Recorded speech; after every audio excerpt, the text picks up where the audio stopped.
The wrestling industry is a lucrative one for many. Not everyone can find a huge amount of success in this field and end up leaving the industry to try their luck elsewhere. This is true for many of the names that fans have grown up with. It should be noted that even wrestlers who are successful often left the industry for real-world jobs. For example, before coming back to being a commentator on AEW, Tony Schiavone worked at Starbucks. We're looking at former wrestlers who now work regular jobs.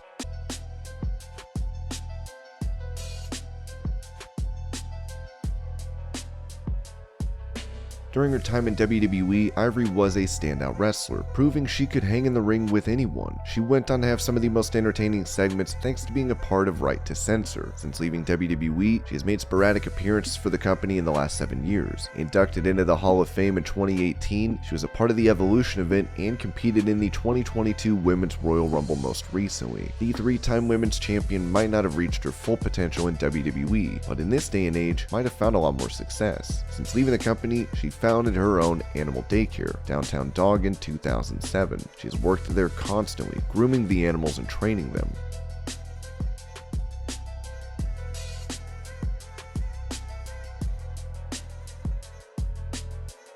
While Jessamyn Duke was successful in martial arts when she came to WWE, she was marketed as 1/4 of the 4 horsewomen of MMA. Duke teamed with Marina Shafir during her time on NXT, but was released ahead of rebranding of the show. Since then, she's become a full-time video game streamer, and according to Ronda Rousey, she pays way more of her bills from streaming than she did fighting with her channel OK Gamer.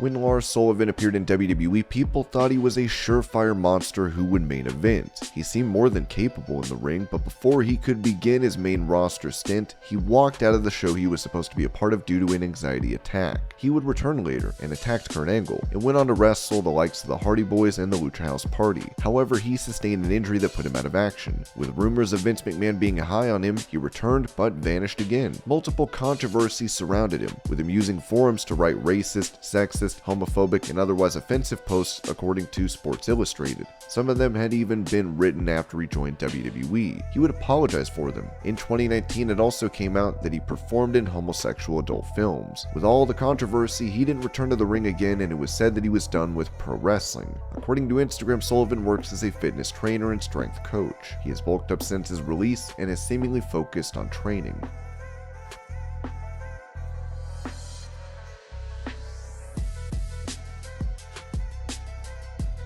Ted DiBiase Sr.'s $1 Million Man might be one of the most entertaining and enjoyable roles in wrestling history. Managing the likes of Andre the Giant and before that wrestling with Virgil as his servant, his character was one of those the fans love to hate. However, he left WWE and WCW because he had an awakening in his personal life. After that, he stopped wrestling altogether and became a Christian minister. He founded the Heart of David Ministry and traveled around the world to the church's camps. He said that he changed his work line because of the sins he had committed earlier in his life, and he wanted to guide others away from the same mistakes he made.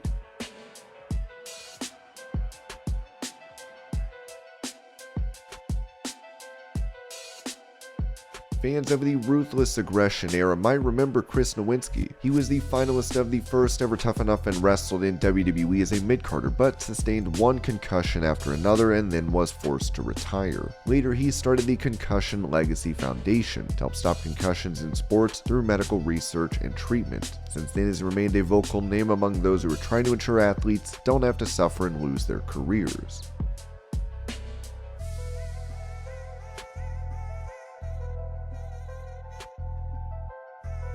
Bo Dallas was released from WWE in April 2021. This came after he was not part of any on-screen appearance for more than a year. Still, Dallas had already been preparing for his life after wrestling. He set up a real estate business and was working on his farm where he lives with Liv Morgan. During a virtual signing, he had this to say about his future in pro wrestling. "I guess this is a good platform to make this clear. I had no interest. Not no interest. I love wrestling. Will always love wrestling, but for the past year, I've had no interest in trying to wrestle. I've been working on a bunch of other business ventures and doing a bunch of different things that I've wanted to do outside of wrestling. Not saying I'm done with wrestling, or that's what I've been saying for the past year. And now that I've got that squared away and that's in the works, I can get back to my passion. I will be back in the ring in the next couple of months, and that's a guarantee because I don't make promises I don't deliver on."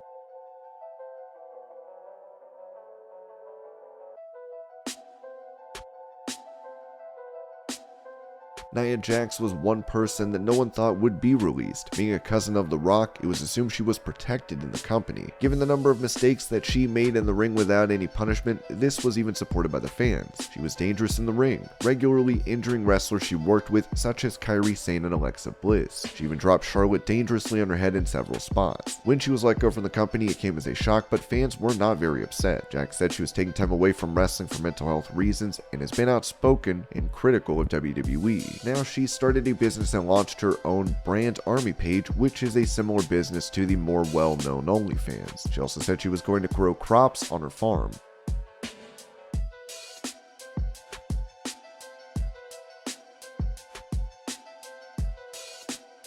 Molly Holly might make small returns to wrestling here and there, but she has been out of the business for 15 years currently. She left WWE in 2005 and was later inducted into the Hall of Fame. The star has worked in real estate ever since leaving WWE. She has also worked for several different charities as well, including the Minnesota Teen Challenge. The challenge is a one-year residential drug and alcohol rehab program. Holly had special incentive to join the program, as more than 10 of her friends tragically passed away due to drug overdoses. She currently holds a job as the female lead coach in the Academy, school of professional wrestling operated by Ken Anderson and Sean Navari.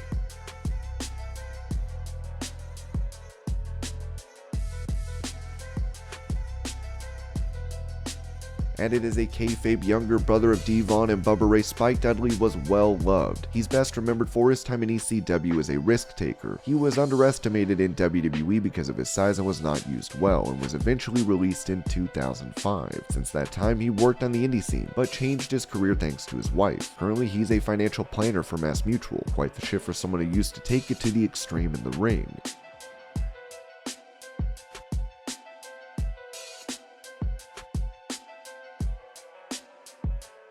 Rico is one of the more memorable stars from the Ruthless Aggression era. He portrayed a homosexual stylist and managed Billy and Chuck. He also wrestled a lot himself, but eventually was released. Leaving wrestling, he became a sergeant in the Nevada State Taxicab Authority. Working the graveyard shift, he leads a 10-person team.